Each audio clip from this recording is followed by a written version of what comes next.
나의 하나님이여, 나를 악인의 손 곧 불의한 자와 흉악한 자의 장중에서 피하게 하소서.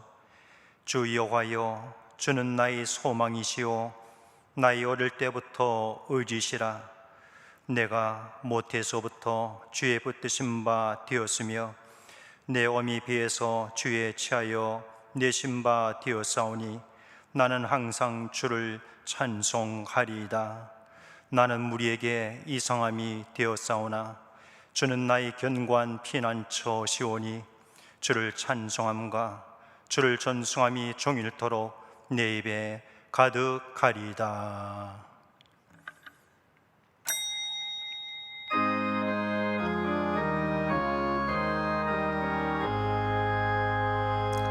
만복의 근원 하나님, 온 백성 찬송 드리고 저천사여 찬송하세. 찬송 성부 성자 성령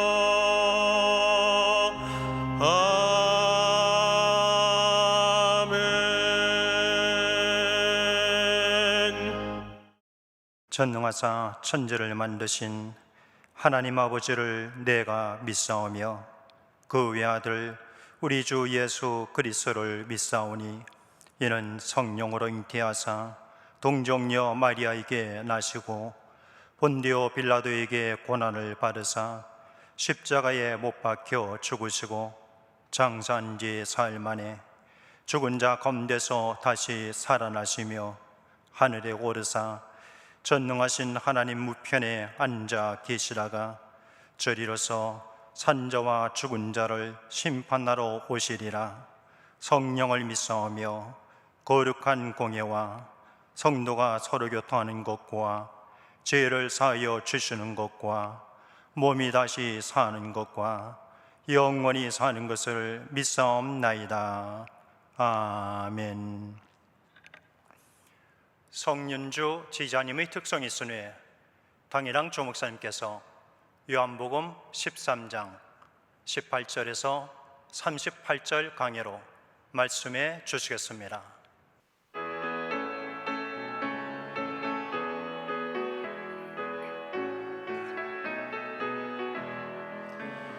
만왕의 왕리 주께서 왜 구조당했나.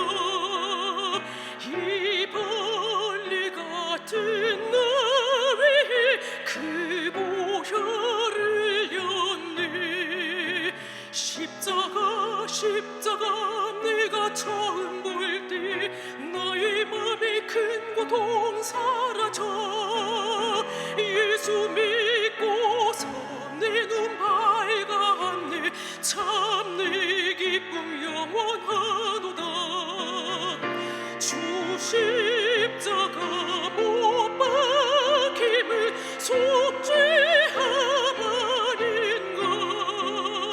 그 긍휼함과 그 은혜 말할 수 없도다. 십자가 내가 처음 볼 때 나의 맘에 큰 고통 사라져. 예수 믿고서 내 눈 밝았네. 참 내 기쁨 영원하도다.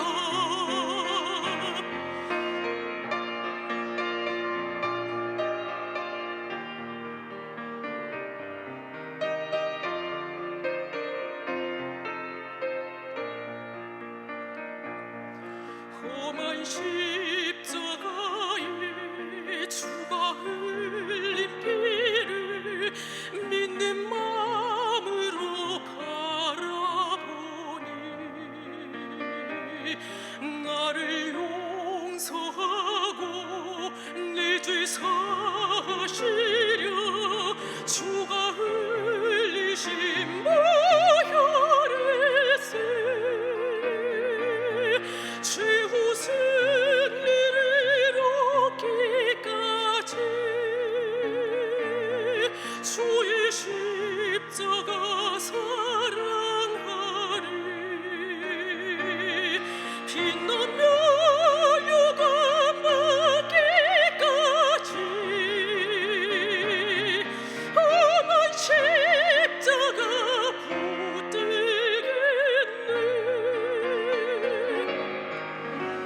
주가 예비하신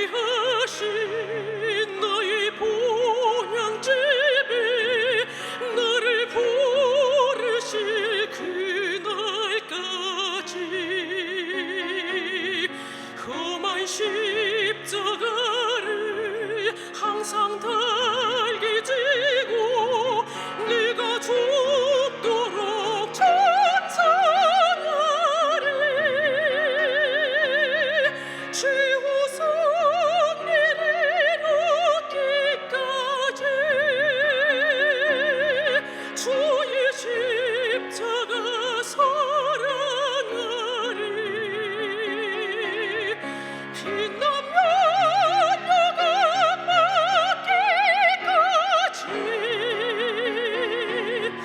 험한 십자가 붙들겠네. 험한 십자가 붙들겠네.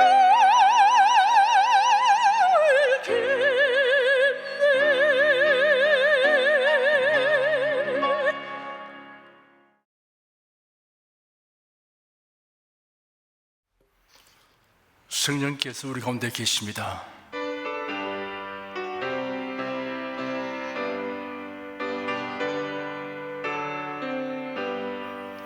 구세주를 믿는 이들 찬송하고 찬송하세. 마음과 뜻과 힘 다하여 경배드리세. 은혜 진리 되신 예수 영원토록 변함없네. 성도들아 주를 믿어 길이 섬기세. 기도하겠습니다. 예배드리기를 즐거워하고 하나님의 말씀 듣기를 사모하고 갈망하는 성도들이 지금 각 처소와 교회당에서 마음과 뜻과 성품을 다하여 신령과 진정으로 하나님께 예배드립니다. 우리 성도들이 거처하는 곳과 모든 예배당에 예수님 보혈의 은총과 성령의 능력과 나타나심이 충만하게 하여 주시옵소서. 이 시간 예배를 통하여 하나님의 사랑과 예수 그리스도의 은혜를 더욱 많이 깨달아 알게 하여 주시옵소서. 성령께서 우리를 진리 가운데로 인도하여 주시고 우리에게 신령한 은사와 열매를 주셔서 우리가 하나님을 섬기는 일에 적극적으로 힘차게 활동하게 하여 주시옵소서. 지금 설교를 듣는 모든 분들이 자신을 위해 특별히 준비된 메시지로 듣고 깨달아서 지혜와 지식과 믿음이 더하게 하여 주시옵소서. 우리는 허탄하고 허망한 것의 마음을 빼앗기지 않고 거룩한 행실과 경건함으로 하나님의 날이 임하기를 바라보고 간절히 사모합니다. 그리고 장차 임할 환난과 시험의 때를 능히 피하고 점도 흠도 없이 평강 가운데 주님 앞에 서도록 항상 끼어 기도하며 살아갑니다. 내가 진실로 속히 오리라 라는 주님의 말씀이 지난 어느 때보다 특히 오늘을 살아가는 성도를 향한 말씀이라는 증거가 집중적으로 나타나고 있어서 우리는 몹시 설레는 마음으로 그날을 대망합니다. 의로우시고 진실하신 하나님, 불의와 악함과 기만으로 나라의 안보를 위태롭게 하고 교회를 억압하는 자들의 도모가 모두 헛사가 되게 하여 주시고 수치를 당하게 하여 주시옵소서. 복음과 자유의 물결이 하루속히 북한을 완전히 뒤덮게 하여 주시옵소서. 예수 그리스도 이름으로 기도드립니다. 아멘. 국내 국외 각 가정과 각 처소에서 예배드리시는 성도 여러분에게 우리 주 예수 그리스도의 은혜가 충만하기를 축복합니다. 요한복음 13장 18절에서 38절까지를 자세히 살펴보도록 하겠습니다. 오늘 또 성령께서 우리 각 사람에게 살았고 운동력 있는 말씀의 권능을 풍성하게 체험하게 하여 주시고 예수님을 아는 지식에 더하게 하실 것을 확신합니다. 유대인의 절기 중에 하나인 6월절 전날 저녁이었습니다. 장소는 예루살렘의 어느 집 다락방입니다. 예수께서 12 제자들과 만찬을 함께하고 있었습니다. 예수께서 제자들과 가진 마지막 만찬이 되었습니다. 예수님은 자신이 이 세상에 머물 시간이 얼마 남지 아니했음을 알고 있었습니다. 예수께서 돌연히 식사 자리에서 일어나 겉옷을 벗고 수건을 가져다가 허리에 둘렀습니다. 그리고 대에 물을 담아 다른 사람들의 발을 씻기고 수건으로 닦는 일을 하기 시작했습니다. 기이하고 놀라운 광경입니다. 제자들은 얼떨결에 주님께서 하시는 대로 발을 씻기고 있었습니다. 베드로 차례가 되었습니다. 그러자 베드로는 주님께서 내 발을 씻기십니까? 라고 거부의사를 표명했습니다. 예수께서 대답하시기를 나이 하는 것을 네가 이제는 알지 못하나 이후에는 알리라 하였습니다. 베드로가 예수님을 향하여 내 발을 절대로 씻기지 못하시리다 하니 예수께서 대답하시기를 내가 너를 씻기지 아니하면 네가 나와 상관이 없느니라 하였습니다. 그러자 시몬 베드로가 태도를 완전히 바꾸어 주여 내 발뿐 아니라 손과 머리도 씻겨 주시옵소서 하였습니다. 예수께서 대답하시기를 이미 목욕한 자는 발밖에 씻을 필요가 없다. 너희가 깨끗하나 모두는 아니다 하였습니다. 너희가 깨끗하나 모두는 아니다 라고 예수께서 말씀하신 이유에 대하여 이는 자기를 팔자가 누구인지 알고 계셨으므로 너희 모두가 깨끗한 것은 아니다 라고 말씀하신 것이라고 요한이 부연 설명을 기록했습니다. 예수님은 자신이 제자들의 발을 씻기는 의미를 자상하게 설명하셨습니다. 그리 하신 후에 예수께서 이어서 하신 말씀이 18절 이하에 기록되어 있습니다. 18절, 19절 두 절을 함께 읽겠습니다. 내가 너희를 다 가리켜 말하는 것이 아니라 내가 나의 택한 자들이 누구인지 알미라. 그러나 내 떡을 먹는 자가 내게 발꿈치를 들었다 한 성경을 응하게 하려는 것이니라. 지금부터 일이 이루기 전에 미리 너에게 이르면 일이 이룰 때 내가 그인 줄 너희로 믿게 하려 함이로라. 예수님의 제자들이 모두 주님의 택함을 바란 것이 아니었습니다. 그 중에 가는 유다는 제외되었습니다. 예수님과 함께 다닌다고 택함 바른 자가 되는 것은 아닙니다. 예수님의 뜻을 끝까지 따르는 자는 택함 바른 자입니다. 교회에 열심히 다니면 누구나 다 성도가 되는 것이 아닙니다. 성경에 기록된 말씀을 그대로 믿고 순종하기를 힘써야 합니다. 교직에 등록되면 누구나 다 그리스도인이 되는 것이 아닙니다. 예수 그리스도를 변함없이 믿고 사랑해야 합니다. 예수 그리스도만을 구세주로 믿고 변함없이 사랑하고 섬기는 사람은 하나님의 택함을 입은 사람입니다. 그러므로 여러분은 자기가 주님의 택함을 받았는가 아닌가를 스스로 알 수 있습니다. 이 믿음은 인종, 혈통, 학력, 지능, 재능에 의하여 획득하는 것이 아닙니다. 오직 하나님의 택하심의 은혜로 말미암습니다. 예수 그리스도를 믿는 믿음을 가진 것이 자기 공로가 될 수 없는 이유가 여기에 있습니다. 복음을 들음과 믿음을 가짐은 모두가 하나님의 은혜이며 선물입니다. 그러므로 자랑할 근거가 자신에게는 없고 오직 하나님께 있습니다. 성경을 전지전능하신 하나님이 계시하신 말씀으로 믿고 예수 그리스도를 성경에 계시한 대로 세상에 오셔서 우리 죄를 대속하신 구주로 온전히 믿는 믿음이 있는 사람은 지극히 복 있는 사람입니다.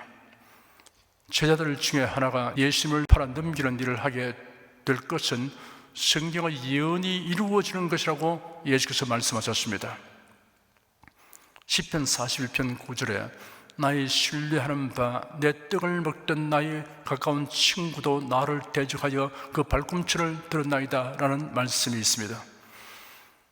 이 말씀은 다윗이 자신이 가장 신뢰하던 측근인 모사 아히도벨에게 배반당한 일을 말하는 것인데, 이 사건이 예수님에게 일어날 일의 모형이 된 것입니다.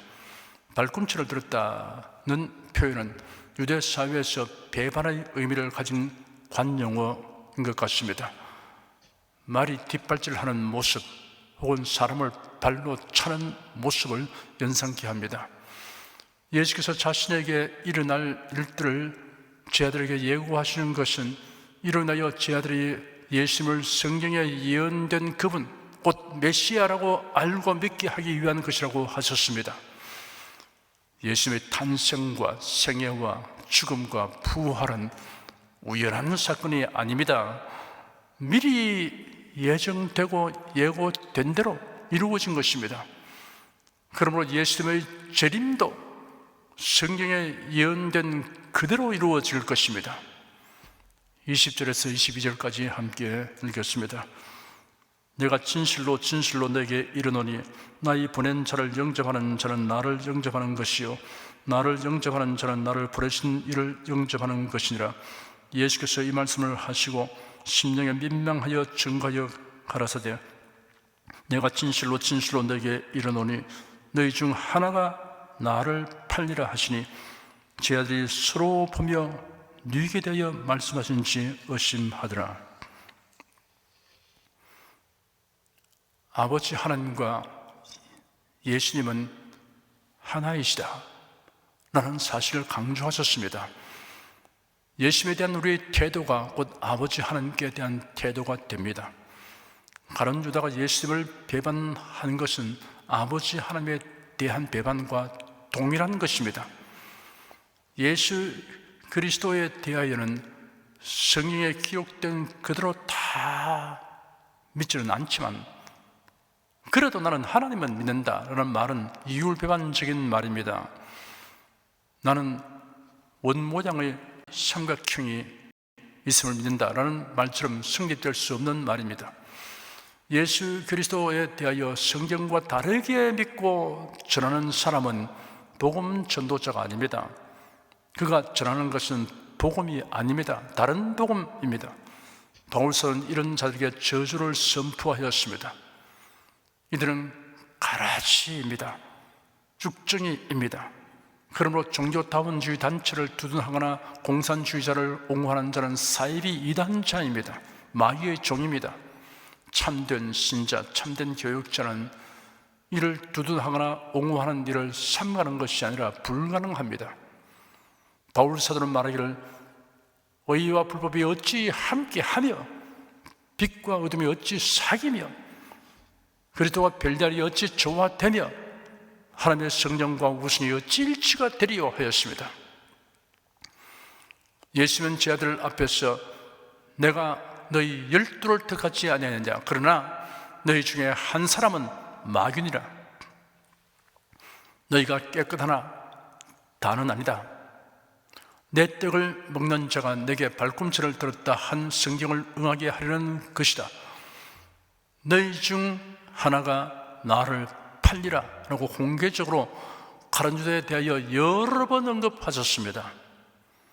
예수께서 하신 이런 말씀들은 가룟 유다에게 자신의 심사와 행동에 대해 재고해 볼 수 있도록 하시기 위함인 것 같은 느낌을 줍니다.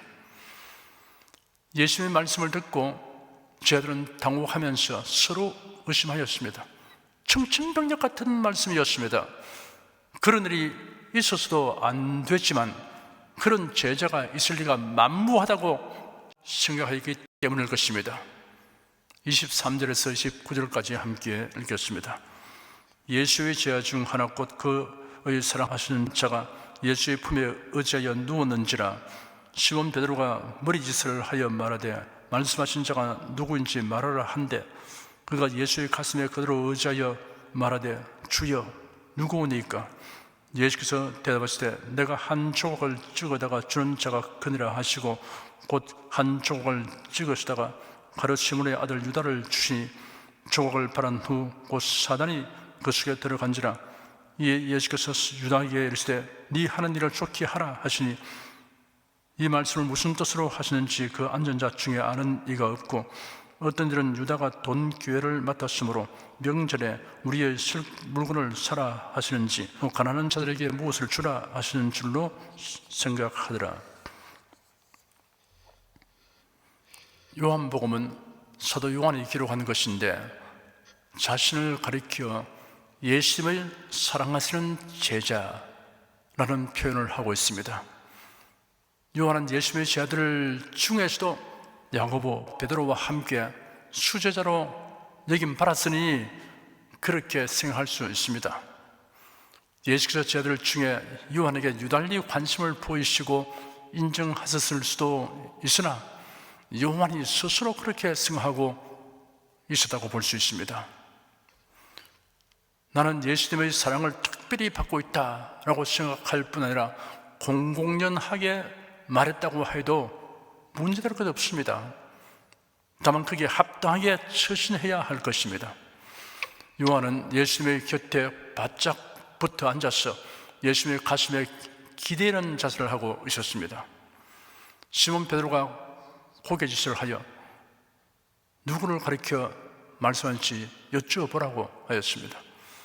요한이 예수님의 가슴에 그대로 기댄 채 주님, 그가 누구입니까? 하니 예수께서 대답하시기를 내가 빵 조각을 적셔다 주는 사람이 바로 그 사람이다. 그리고 빵 조각을 적셔서 가룟 유다에게 주셨습니다.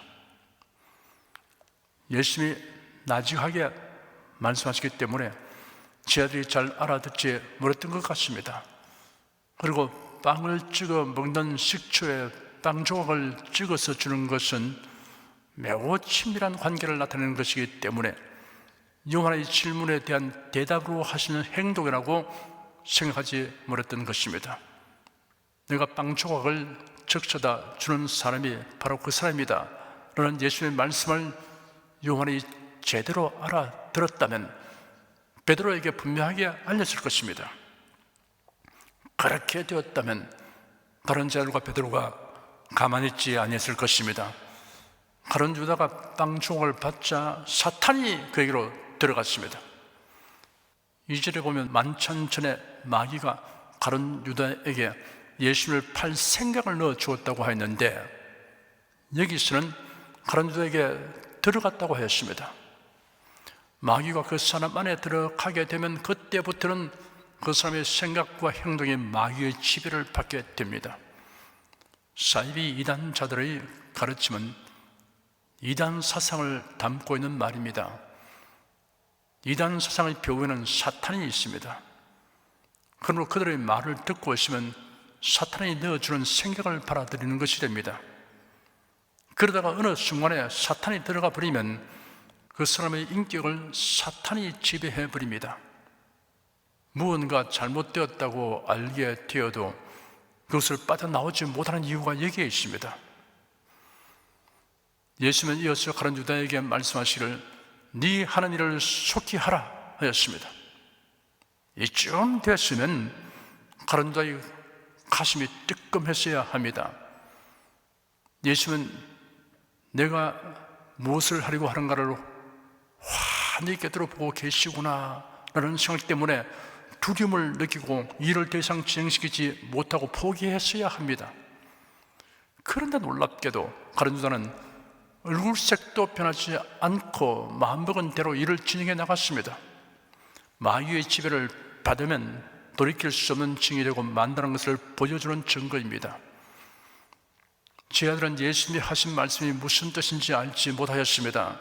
그들은 가룟 유다가 돈 주머니를 맡았기 때문에 예수께서 그에게 유월절 명절을 위하여 필요한 것을 사라고 하시는가 보다라고 생각하였습니다. 아니면 가난한 자들에게 무엇을 주라고 지시하는 줄로 이해하였습니다. 예수님이 하신 말씀을 제자들이 이렇게 오해한 것은 선입관을 가지고 해석한 까닭입니다. 사람들이 성경 말씀을 읽고 곡해하는 이유도 그러합니다. 나름대로의 선입관을 통해 해석하기 때문입니다. 인본주의적 철학이나 신학에서 나온 선입관을 내버려야 하나님의 주시는 메시지를 깨달을 수 있습니다. 30절 한 절을 함께 읽겠습니다.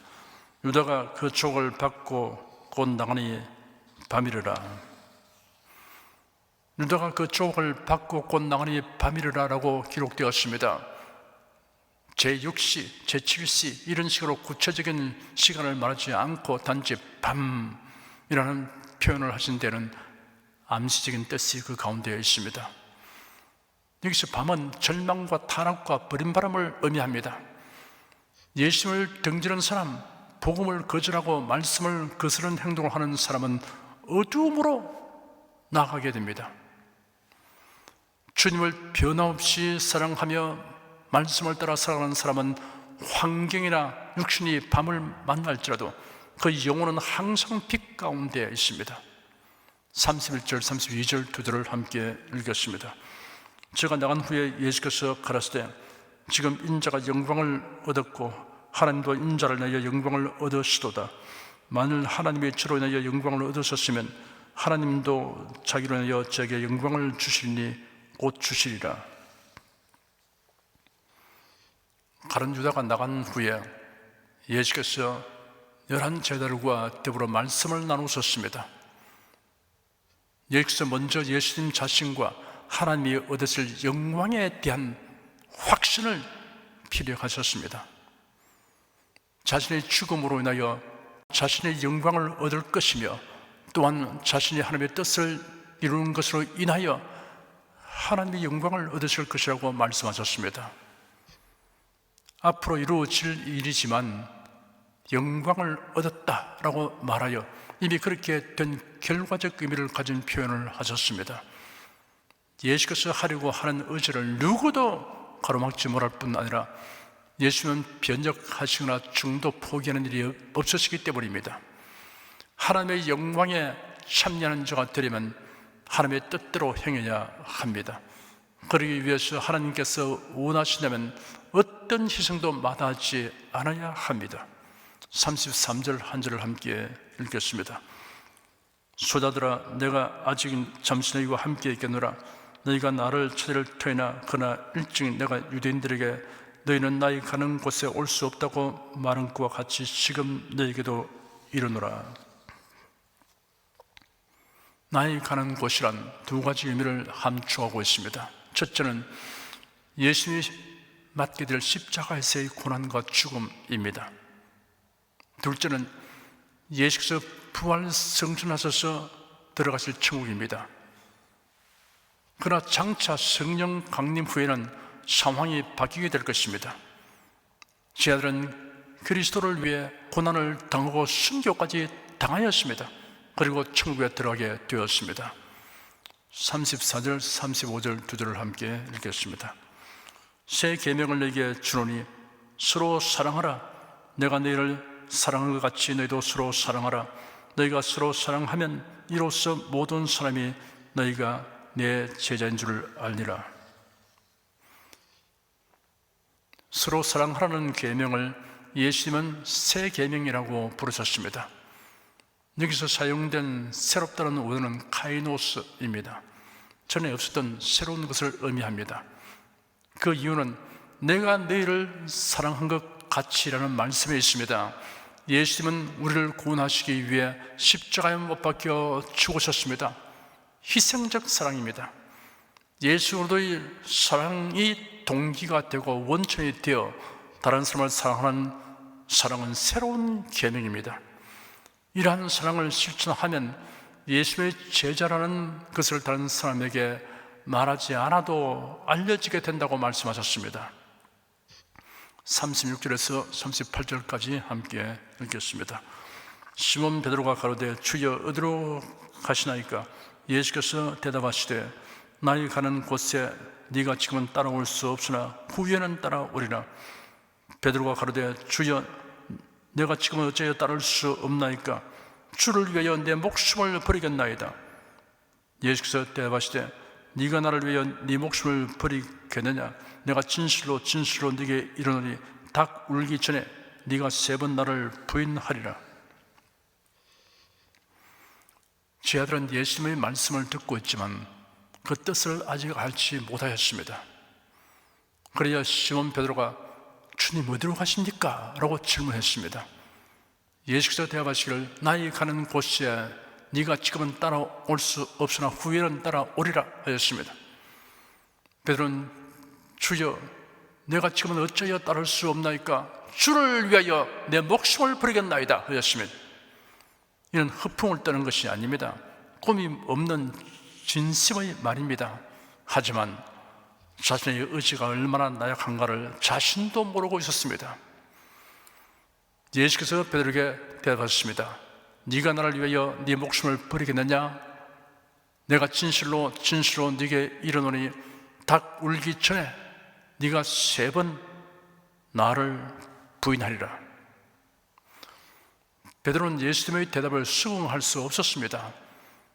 예수님을 위해서라면 죽을 각오도 되어 있는데 그런 말씀을 하시니 섭섭하기도 하고 한편으로는 천부당 만부당하다고 여겼을 것입니다. 이 말씀에서도 예수님의 신성이 드러나 있습니다. 앞으로 베드로에게 일어날 일을 정확히 말씀하신 것입니다. 이미 지나간 일을 언급하듯이 닥쳐올 일을 세밀하게 말씀하셨습니다. 닭 울기 전에 네가 3번 나를 부인하리라 하셨습니다. 예수님이 말씀하신 그대로 그날 밤 베드로는 대제사장의 뜰에서 신문 바라시는 예수의 면전에서 예수를 모른다고 3번 부인하고 말았습니다. 그런 참혹하게 신문 바라시는 예수님을 보고는 두려움에 떨었습니다. 그래야 여종이 그를 알아보고 예수의 제자라고 지목하자 곧장 예수를 모른다고 부인하였습니다. 그것도 자리를 옮겨가면서 3번이나 부인했습니다. 그때 닭 우는 소리가 그의 귓전을 때렸습니다. 베드로는 자신을 이해할 수 없었습니다. 이렇게 자신의 결심과 의지가 힘없이 무너지니 기가 막혔습니다. 베드로는 밖으로 나가서 통곡했습니다. 이런 모습을 보니 베드로는 그래도 양심이 살아 있었습니다. 예수를 사랑하는 마음은 변함이 없었습니다. 그러나 위협 앞에서는 그의 의지가 여지없이 꺾어졌습니다. 사실 베드로만 그런 것이 아닙니다. 우리도 그와 다를 바 없습니다. 베드로에게서 우리 자신의 모습을 보게 됩니다. 이런 의지 박약의 문제에 대한 해답은 예수께서 하신 말씀 안에 있습니다. 나의 가는 곳에 네가 지금은 따라올 수 없으나 후에는 따라오리라 하신 말씀입니다. 후에 어떤 일이 있었습니까? 부활하신 예수께서 약속하신 성령을 부어주셨습니다. 제 아들은 모두 성령으로 충만함을 받았습니다. 그러자 담대하게 되었습니다. 그들은 유대인들을 두려워하여 다락방에 모여 문을 걸어 잠그고 열흘 동안이나 간절히 기도하고 있었습니다. 열흘째 되는 날 모두 성령 강림을 체험하였습니다. 이후에는 사자같이 담대해졌습니다. 성령을 받자마자 그들은 큰 소리로 기도했습니다. 그 기도 소리를 듣고 사람들이 사방에서 집을 에워쌌습니다. 그러자 베드로가 방문을 열어 젖히고 나서서 군중들을 향하여 외치기를 너희가 십자가에 못 박아 죽인 나사렛 예수를 하나님이 살리셨다. 너희가 곧 회개하고 믿어라. 구원을 얻어라 하였습니다. 이후에는 제자들 중에 배신자가 한 사람도 없었습니다. 거의 모두가 순교하였습니다. 그들은 죽음을 겁내지 않았습니다. 이토록 충성된 자가 된 것은 성령으로 충만하기 때문입니다. 지금 할 수 없었으나 성령 충만하게 된 이후에는 할 수 있었습니다. 중요한 관건은 성령 충만에 있습니다. 변함없이 주 예수를 사랑하려고 하여도 지금은 할 수 없는 삶이 이후에는 할 수 있게 되었다면 지금과 이후 사이에 성령으로 충만하게 되기 때문입니다. 사랑하는 성도 여러분, 항상 성령 충만하기를 갈망하며 간구하십시오. 그래야 예수 그리스도를 향한 섬김과 사랑이 날이 갈수록 더 풍부하게 되시기를 축원합니다. 기도하겠습니다. 하나님의 말씀을 기쁨으로 받고 믿음과 순종으로 살아가는 것이 모두 하나님의 택하심의 은총 안에서 되는 것을 깨닫고 하나님께 영광 돌리며 감사드립니다. 교만과 탐심으로 인하여 우리 마음이 강팍하게 되지 않기를 힘쓰며 살겠습니다. 말씀에 의해 깨어지고 성령님의 은총에 의해 마음이 온유하고 겸손하게 되도록 하여 주시옵소서. 일생 변함없이 주님을 사랑하고 섬기도록 도와주시옵소서. 예수 그리스도 이름으로 기도드립니다. 아멘. 찬송가 173장 부르십시다.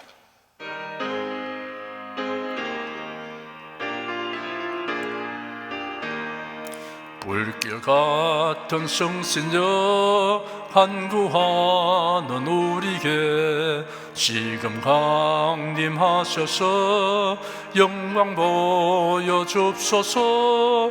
성신이여 임하사 내 영혼의 소원을 만족하게 합소서.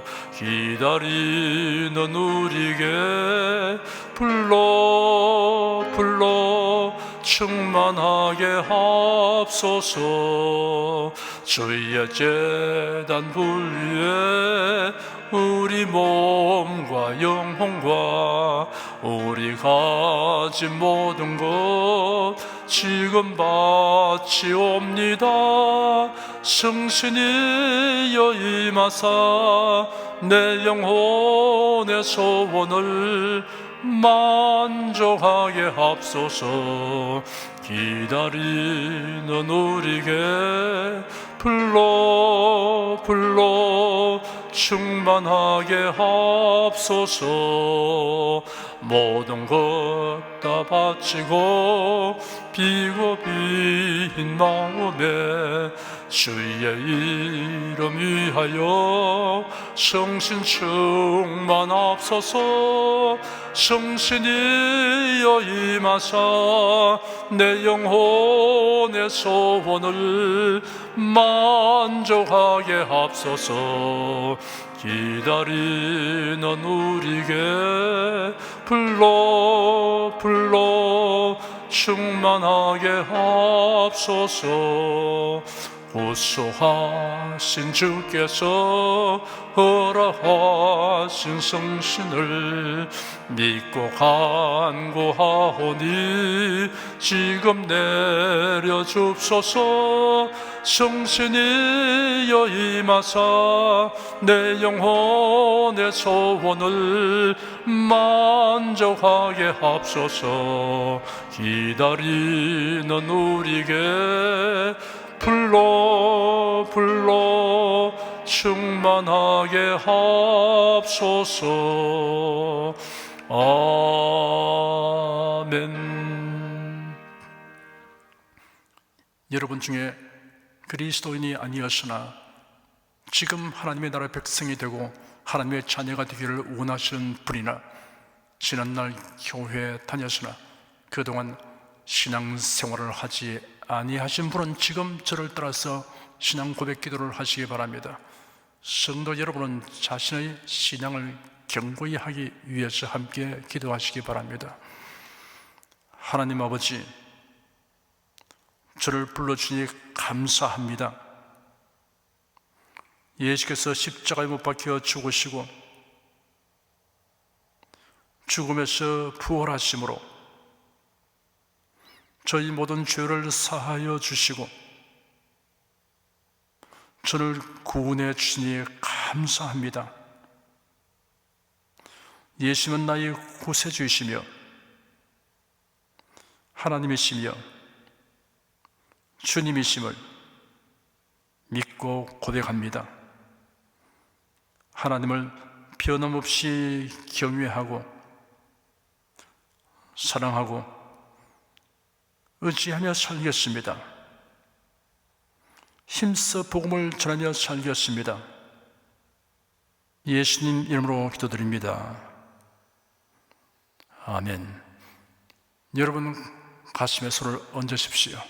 우리 기도를 응답하시는 하나님을 앙망하시기 바랍니다. 병약한 분들은 아픈데 믿음의 손을 얹으십시오. 주 성령께서 우리 가운데 임하여 계십니다. 예수님의 사랑과 능력과 대속의 은혜로서 우리를 치료하여 주십니다. 성령의 나타남과 능력으로 표적과 기사를 베풀어 주십니다. 나는 너를 치료하는 여호와임이라. 예수께서 가르치시며 천국 복음을 전파하시며 모든 병과 모든 약한 것을 고치시니라. 너희 중에 병든 자가 있느냐 위하여 기도할지니라. 믿음의 기도는 병든 자를 구원하리니 주께서 저를 일으키시리라. 병 낫기를 위하여 서로 기도하라. 이러한 성경 말씀에 의거하여 우리가 하나님께 신조를 간구하오니 응답하여 주시옵소서. 너희가 어찌 뭐라면 구하지 않기 때문이라고 말씀하셨으므로 기도하는 담력과 즐거움을 주시니 감사합니다. 믿는 자들에게 이런 표적이 따르니 병든 자에게 손을 얹으면 나으리라 하신 약속을 좇아 지금 연약하고 병든 곳에 손을 얹고 간구하는 모든 성도들에게 하나님의 권능이 임하여 낫게 하여 주시옵소서. 병들어 고통하는 친족과 교우들을 위하여 기도하오니 불쌍히 여기시고 치료하여 주시옵소서. 모든 병과 모든 약한 것을 고치신 예수님께 간구합니다. 상한 몸, 병든 몸을 고쳐 주시옵소서. 뇌, 구강, 혀, 척수, 갑상선, 림파선, 뼈, 골수, 인대, 관절, 디스크, 근육, 신경, 혈액, 혈관, 피부를 고쳐 주시옵소서. 시각기관, 청각기관, 심장, 호흡기, 소화기, 비뇨기의 기능이 완전하게 하여 주시옵소서. 예수 그리스도 이름으로 명한다. 병만은 물러가라. 통증과 염증은 나을지어다. 암과 종양은 소멸될지어다. 각종 장애는 치유될지어다. 예수 그리스도 이름으로 명하노라. 지금 낫게 될지어다. 순식간에 나을지어다. 모든 병과 모든 약함은 치유될지어다. 병약의 시간 제거되고 건강의 시로 충만하게 될지어다. 신조의 능력이 몸과 마음에 계속 머물러 있게 하여 주시옵소서. 몸과 마음이 마치 위안가에서 나온 송아지처럼 독수리가 날개치며 올라가면 같이 활기차게 하여 주시옵소서. 생활에 다가오는 풍파는 고요하고 잠잠하게 하여 주시옵소서. 모든 일에 항상 모든 것이 능력하여 드리고 베푸는 일을 풍성하게 행하도록 하여 주시옵소서. 슬픈 일을 당한 성도들에게 주님께서 손 내밀어 붙들어 주시고 주님의 음성을 들려 주시옵소서. 슬픔보다 더 큰 위로가 임하여 속히 극복하게 하여 주시옵소서. 가정이 평안하고 가족이 모두 독실한 신앙을 가지게 하여 주시옵소서. 탁월한 지혜와 명철을 주셔서 모든 일을 바르게 분별하고 판단하며 선택할 수 있게 하여 주시옵소서. 어쩌나 오늘이나 동일하신 예수께서 지금도 우리를 용서하시고 치유하시며 위로하여 주시니 감사합니다. 예수 그리스도 이름으로 기도드립니다. 아멘. 내 믿음대로 될지어다. 기쁘고 감사한 마음으로 예물을 드리십시다. 천지 만물을 창조하시고 주관하시는 거룩하신 하나님 아버지, 지난 한 주간 우리를 주님의 돌보시는 은혜 가운데 살게 하시고 오늘 거룩한 주의 날에 성도들이 모여 신령과 진정의 예배를 드리게 하여 주시니 감사합니다. 이 시간 설교를 통하여 은혜와 진리의 말씀을 듣고 깨닫게 하시니 감사드립니다. 우리가 주님의 말씀대로 행하며 살기 원하오니 권능의 손길로 도와 주시옵소서. 주님께서 베풀어 주시는 은혜에 감사하며 정성껏 예물을 드리오니 기쁘게 받아 주시옵소서. 우리 주 예수 그리스도 이름으로 기도드립니다. 아멘.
드리시님을 위하여 축복하겠습니다. 하나님께 감사헌금, 11조, 건축헌금, 선교헌금, 일천교회 설립헌금을 드렸습니다. 향기로운 예물로 연락해 주시고 우리 손의 모든 생활을 윤택하게 하여 주시옵소서. 예수 그리스도의 이름으로 축복하며 기도드립니다. 아멘. 송령 부르겠습니다.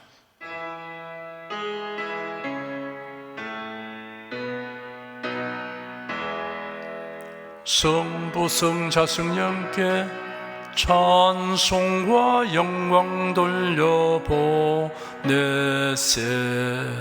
대초로 지금까지 또 영원 무궁토록 성삼위께 영광 영광.